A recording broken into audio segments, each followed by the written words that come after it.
இன்றைக்கி நான் பார்க்க போகிறது ஒரு சூப்பராக கொடாம்புளியை வச்சு ஒரு குழம்பு, அதோட வாழைப்பூ பொரியல் தாங்க பார்க்க போகிறோம்.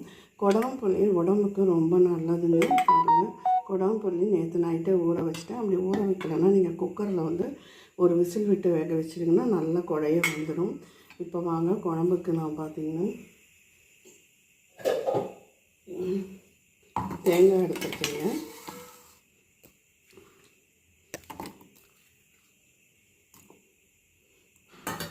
அப்புறம் சோம்பு ஒரு ஸ்பூனு, தக்காளி, வெங்காயம். இப்போ நம்ம குழம்புக்கு கூட்டிடலாங்க. பார்த்தீங்கன்னா நீங்கள் பொடி காராமணி பயிறு வேக வச்சு எடுத்துப்போம். அதோட கத்திரிக்காய் சேர்த்துக்கலாம். முருங்கைக்காய் இருந்தாலும் சேர்த்துக்கோங்க, நல்லாயிருக்கும். இதில் அரைச்சி வச்ச உருளை சேர்த்துக்கலாம்.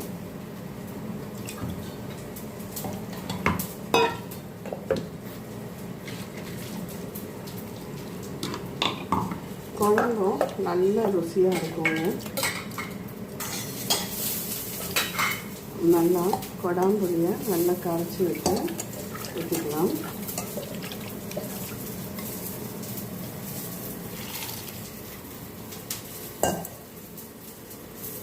இப்போது தேவையான அளவு தண்ணி.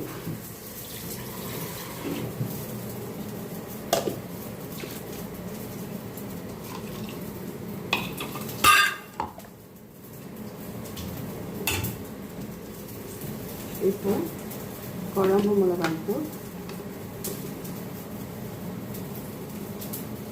1 ஸ்பூன் போடுறாங்க. அவங்கவுங்க காரத்துக்கு ஏற்ற மாதிரி போட்டுக்கோங்க.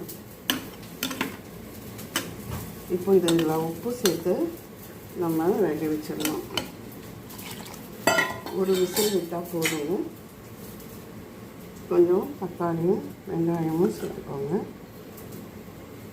உப்பு சேர்த்து வேக விட்டுடலாம்.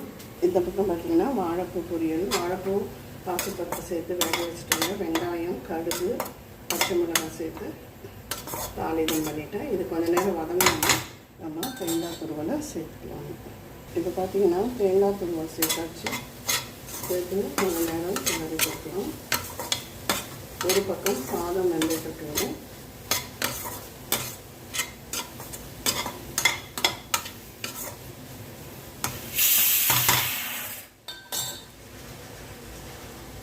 இப்போ வாழைப்பூ வெந்தாச்சு. நம்ம அந்த குழம்பை ஏற்றிடலாங்க.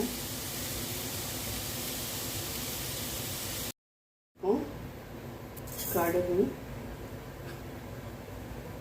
சீரகம் 1 ஸ்பூனு, சோம்பு 1 ஸ்பூன்,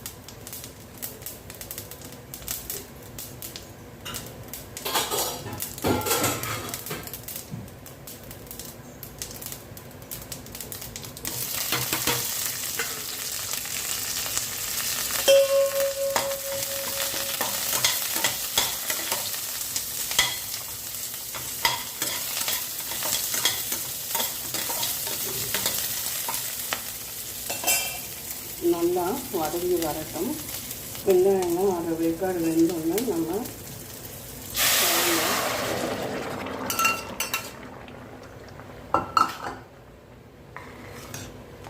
நல்ல கொடாம்புளி மணத்தோட சூப்பராக குழம்பு ரெடி ஆகிட்டு.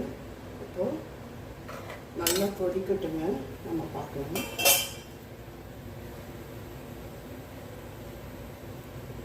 இப்போ இந்த ஸ்டேஜில் உப்பு காரம் எல்லாம் பார்த்துக்கோங்க. ஒன்று தக்காளி அரைச்சி விட்டு இது பண்ணலாம். இல்லை எப்படின்னா தாளிக்கும் போதும் வேக வைக்கும் போதும் கத்திரிக்காய் வேக வைத்தீங்கன்னா அதோடு போடலாம். மாங்காய், முருங்கைக்காய், உருளைக்கிழங்கு எல்லாமே போடலாங்க.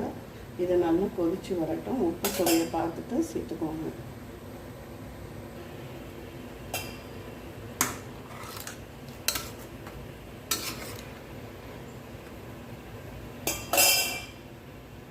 குழம்பு நல்லா கொதிக்க ஆரம்பிச்சிருச்சு. இன்னும் ஒரு 5 நிமிஷம் கொதிக்க வச்சுட்டு அடுப்பை ஆஃப் பண்ணிக்கலாம். அவ்வளோதான். சூப்பராக கொடாம்புளி குழம்பு ரெடி ஆகிட்டு. கொடாம்புளி பொடி காரம் குழம்பு.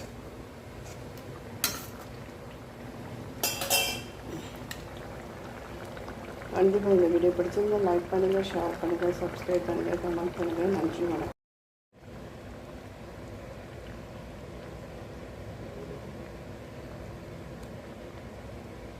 வச்சு ஒரு அருமையான காராமணி குழம்பு.